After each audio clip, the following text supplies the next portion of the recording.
வெற்றிவேல் முருகனுக்கு அரோகரா. என் அன்பு குழந்தையே, உன்னை பாடாய் படுத்திய உன்னுடைய வாழ்க்கை துணையின் உறவான இந்த பெண்ணுக்கு மிக பெரிய விஷயம் ஒன்று நடக்க போகின்றது. உன்னுடைய வாழ்க்கையே மிகவும் பிரச்சனையாக சென்று கொண்டே இருக்கின்றது. உன்னை ஆட்டி படைத்த பிரச்சனை ஒன்று முடிய போகின்றது. உன்னுடைய வாழ்க்கையில் உன்னுடைய துணையின் உறவான ஒரு பெண்ணால் பிரச்சனை வந்து கொண்டே இருந்தது. இவள் ஏன் என்னுடைய வாழ்க்கையில் இப்படியெல்லாம் விளையாடி கொண்டு இருக்கின்றாள்?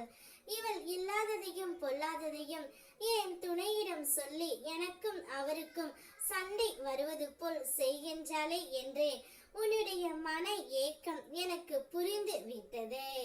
அதனால் தான் அவளுக்கு தண்டனையை கொடுக்கவும் நான் தயாராகி விட்டேன் பிள்ளையே.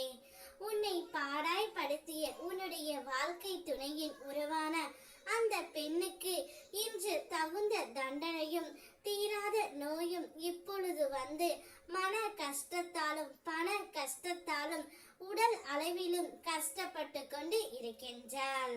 ஒருவரின் வாழ்க்கையை அழிய நினைக்கவர் யாராக இருந்தாலும் அவர்களுக்கு கடவுள் நிச்சயமாக தண்டனை கொடுத்தே தீருவான். நீ எந்த ஒரு காரியத்தையும் நல்லதே செய்தால் பிற்காலத்தில் உன்னுடைய தலைமுறைக்கு அது நல்லதாகவே அமையும் பிள்ளையே.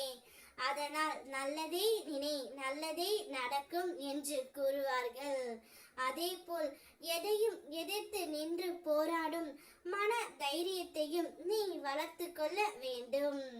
நீ வாழ்க்கையில் வெற்றி பெற வேண்டும் என்றால் நான் சொல்வதை கவனமாக கேள்.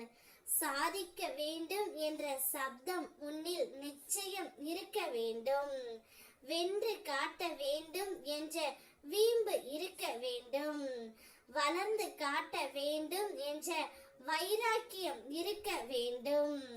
அடைவதற்கு என்று ஒரு லட்சியம் இருக்க வேண்டும். அந்த லட்சியத்தில் ஒரு தீவிரம் இருக்க வேண்டும். இவை அனைத்தையும் நீ பின்பற்றி வந்தால் வாழ்க்கையில் நிச்சயமாக நீ வெற்றி பெறுவாய். இவ்வளவு காலம் கஷ்டத்தை மட்டுமே அனுபவித்தாய். கவலை கொள்ளாதே, இனிமேல் தான் உன் வாழ்க்கை ஆரம்பம்.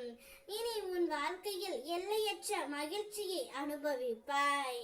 இது சத்தியம். உன்னுடைய பிரச்சனை அனைத்து முடிந்து விட்டது. புது விடியலை நோக்கி தினமும் காத்து கொண்டு இருக்கின்றாய். அதற்கான நிரந்தர தீர்வு நான் உனக்கு கொடுத்து விட்டேன். இப்பொழுது எதை பற்றியும் யோசிக்காமல் நிம்மதியாக இரு. வெற்றிவேல்